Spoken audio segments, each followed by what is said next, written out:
નમસ્કાર દોસ્તો, આજે જે છે આપણે ટેસ્ટ સિરીઝમાંથી એક ઓર ક્વેશ્ચન જોઈશું જે થોડો એનાલિસિસ વાળો હશે કે શું ભારતના ભાગલા અનિવાર્ય હતા?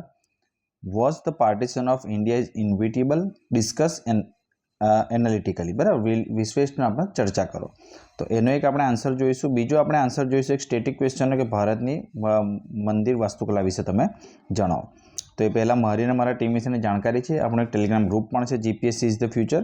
લિંક તમને ડિસ્ક્રિપ્શન બોક્સમાં મળી જશે, તમે જોડાઈ શકો છો.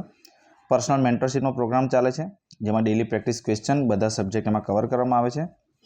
ઇવેલ્યુએશન પણ કરી આપવામાં આવે છે. એનું ટેસ્ટ સિરીઝ તમને એક ફ્રીમાં આપવા મળશે જેમાં ગુજરાતી અને ઇંગ્લિશ પણ થઈ જાય છે અને ટોટલ તમને 6 પેપર ક્લાસ 1 to પ્રમાણે પ્રેક્ટિસ કરવામાં આવશે. તમને ડીવાયસો એસટીમાં પણ કામ લાગશે. તો ચલો જોઈએ આજનો પહેલો ક્વેશ્ચન કે શું ભારતના ભાગલા અનિવાર્ય હતા? તો એનો આન્સર લખો તો કઈ રીતે લખી શકાય કે અંગ્રેજો દ્વારા ભારત સ્વતંત્રતા અધિનિયમ 1947 અંતર્ગત ભારતના 2 ભાગ પાડવામાં આવ્યા. તો સિમ્પલ તમે ઇન્ટ્રોડક્શનમાં આટલું લખી શકો કે ભારતના ભાગલા જે છે એ 1947ના અધિનિયમ અંતર્ગત પાડવામાં આવ્યા.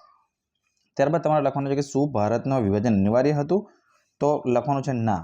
તો ના કરીને એના સપોર્ટમાં તમારે તેની દલીલ આપવાની છે કે પહેલું કે 1905ના સ્વદેશી આંદોલન બાદ અંગ્રેજો દ્વારા હિન્દુ મુસલમાન વચ્ચે જે છે લડાઈના બીજ વાવવામાં આવ્યા. તો આ જો તમે રોકી લીધું હોત એ વખતે તો ભારતના ભાગલા અનિવાર્ય નહોતા.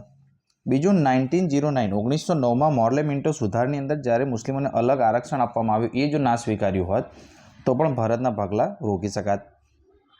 1916ની અંદર કોંગ્રેસ અને લીગ વચ્ચે લખનૌ સમજોતા થયું, પણ જે લોકો વચ્ચે જે વેર રહી ગયું હતું બંગાળ વખતનું અથવા મોર્લે મિન્ટો વખતનું એને જે છે એ ઓછું કરવામાં નેતાઓ અસફળ રહ્યા. બરાબર છે, આ સ્પેક્ટ્રમમાં પણ લખેલું છે.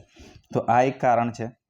બીજું કે 1909નું જે ખિલાફત આંદોલન હતું એમાં ધર્મને સ્થાન આપવાનું નહોતું, કે આંદોલન ધર્મના આધારે જે છે એ વિરોધ નહોતો કરવાનો. તો આ ના કર્યું હોત તો પણ જે છે ભાગલા રોકી શકાયા હોત.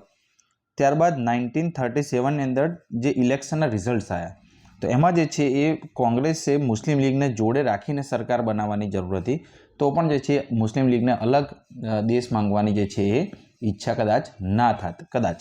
બરાબર, તો આ હતું કે ભાઈ ભાગલા રોકી શકાયા હોત. બીજું કે ભાઈ વિભાજન અનિવાર્ય હતું. તો હા, તો એનામાં પણ તમારે લખવાનું છે કે એક તો ઐતિહાસિક કારણ હતા કે મુઘલ અને મરાઠા અને જે હિન્દુ શાસકો હતા એમના વચ્ચે જે છે એ યુદ્ધ થતા આવ્યા હતા. બીજું કે આંદોલનમાં ધાર્મિક રંગ આવી ગયો હતો, જેમ કે ગણેશોત્સવ, ખિલાફત આંદોલન, વારંવાર જે છે એ રાઇટ્સ થતા હતા. ડાયરેક્ટ એક્શન ડે પણ જે છે એ મુસ્લિમ લીગ દ્વારા જાહેર કરવામાં આવ્યો હતો. બીજું કે જે જિન્નાનું નેતૃત્વ હતું એ કટ્ટર માનસિકતાવાળું હતું. અને બીજું કે લઘુમતીની જનતાને જિન્ના જે છે ક્યાંક ને ક્યાંક સમજાવવામાં સફળ થયા કે ભાઈ અલગ દેશથી તમારું વધારે સારું છે તમારા માટે. બરાબર છે. તો આ બધા કારણો હતા કે જેને લીધે કહી શકાય કે જે છે વિભાજન અનિવાર્ય લાગવા માંડ્યું. તમે એન્ડમાં શું લખી શકો કે આમ ભારતના ભાગલા રોકી શકાય તેમ હતા, પરંતુ 1935 બાદ તે અસંભવ લાગતું હતું, કારણ કે ભાગલા વગર આઝાદી મળવી શક્ય લાગતી નહોતી. ને આ જ કારણ હતું કે જે છે એ ગાંધીજીએ અથવા સરદાર પટેલ અથવા નહેરુ અથવા જે પણ એ વખતના જે નેતાઓ હતા એમણે જે છે વિભાજનને સ્વીકાર કર્યો. તો આ રીતે તમે એનો એન્ડ લખી શકો. તો તમારે પક્ષમાં લખવું પડે, વિપક્ષમાં લખવું પડે. બરાબર.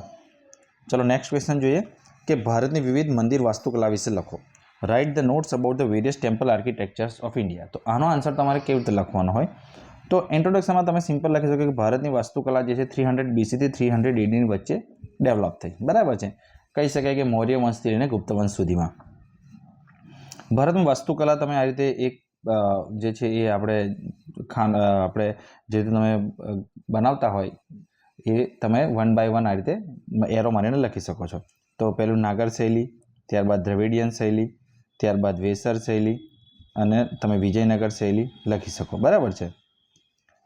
નાગર શૈલીમાં સબ પાર્ટ આવે ઓડિસી શૈલી, ખજુરાહો અને સોલંકી. ઓડિસીમાં તમે એક્ઝામ્પલ આપી દો જગન્નાથ મંદિર, ખજુરાહોમાં કંદેરિયા મહાદેવ અને સોલંકી વંશનું મોઢેરા મંદિર, અને જે છે એ વિજયનગર શૈલીના ધર્મનિરપેક્ષ મંદિર. બરાબર. તો આ રીતે તમે ટેબલ બનાવીને લખી શકો. ત્યારબાદ જે છે તમે કોઈ બી એક મંદિર બતાવી શકો કે જેમાં મંડપ હોય, ગર્ભગૃહ હોય, શિખર હોય, એની ઉપર કળશ હોય. બરાબર, આ રીતે તમે લખી શકો. એન્ટ્રન્સ જે છે આ ગોપુરમ. બરાબર છે. ત્યારબાદ સમજાવવાની છે. તો નાગર શૈલી તો ઉત્તર ભારતમાં જાણીતી છે. ગંગા જમનાની મૂર્તિઓ, એમાં ગોપુરમ હોતું નથી ને પાણીના કૂવાની કોઈ વ્યવસ્થા હોતી નથી. દ્રવિડિયન શૈલી દક્ષિણમાં છે. ગુપ્તકાળમાં એનો વિકાસ થયો. એમાં શિખરને વિમાન તરીકે ઓળખવામાં આવે છે. એમાં ગોપુરમનું મહત્વ હોય છે અને જે છે એ મંદિરમાં ઓલવેઝ પાણીનો સ્ત્રોત તમને જોવા મળે છે. ત્યારબાદ વેસર શૈલી ઉત્તર અને દક્ષિણ બંનેમાં જોવા મળે છે. ચોથી હોયસાલા શૈલી, જે તારા આકારના મંદિર હોય છે, બરાબર છે. પાંચમી છે બરાબર 4. તો આ રીતે ધર્મનિરપેક્ષ રાષ્ટ્ર હોવાથી દરેક ધર્મની ધાર્મિક ઇમારતોનું આગવું મહત્વ રહેલું છે. તો કન્ક્લુઝન તમે આ રીતે લખી શકો. તમે લખી શકો કે આ રીતના મંદિરો જે છે ભારતનો ભવ્ય ઐતિહાસિક જે છે એ કલાકૃતિનો જે છે વારસો દર્શાવે છે. અથવા તો લખી શકો કે આ મંદિરો જે છે એ એની સાચવણી જરૂરી છે. આપણી જે છે એ પરંપરાગત કલા છે એ આપણને પ્રવાસનમાં પણ જે છે હેલ્પ કરી શકે છે. તો 3માંથી કોઈ પણ તમે કન્ક્લુઝન આ રીતે લખી શકો. તો આ રીતે તમે ટેબલ બનાવીને અથવા ફ્લો ચાર્ટ બનાવીને જો લખશો તો તમારો જે છે એ ખૂબ સારા એવા માર્ક આવશે. અને એનાલિસિસવાળાની અંદર તમારે હાના પક્ષમાં લખવાનું અને નાના પક્ષમાં પણ લખવાનું. તો જો તમે આ રીતે પ્રેક્ટિસ કરવા માંગતા હોય તો જે છે અમારી સાથે જોડાઈ શકો છો. GPSC is the future. બીજું તમને લિંક ડિસ્ક્રિપ્શન બોક્સમાં મળી જશે. કોન્ટેક્ટ નંબર પર તમને ડિસ્ક્રિપ્શન બોક્સમાં મળી જશે. બરાબર, તમે @bhargavgovt ઉપર પણ મારો કોન્ટેક્ટ કરી શકો છો. તો ફરી મળીશું. લાઇક અને સબસ્ક્રાઈબ જરૂર કરજો. Thank you. જય હિન્દ.